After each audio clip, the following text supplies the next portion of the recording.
Ang papaya, na kilala rin bilang Carica papaya, ay isang halamang gamot na matatagpuan sa maraming bahagi ng mundo. Ang iba't ibang bahagi ng papaya ay maaaring magkaroon ng iba't ibang mga gamot at benepisyo sa kalusugan. Narito ang ilan sa mga kilalang gamot na nauugnay sa papaya. Enzymes. Ang papaya ay naglalaman ng isang enzyme na tinatawag na papain. Ang papain ay kilala sa kanyang kakayahan na magpatunaw ng protina. Kadalasan itong ginagamit bilang pampatunaw ng pagkain at dietary supplement. Vitamin C.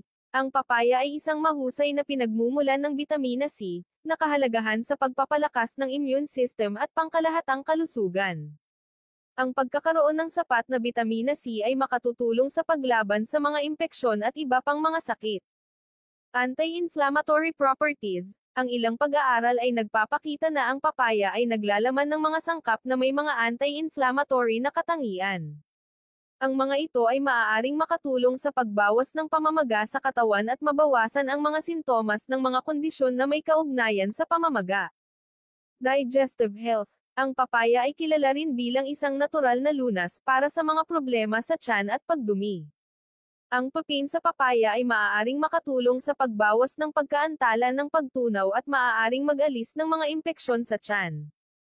Antioxidants. Ang papaya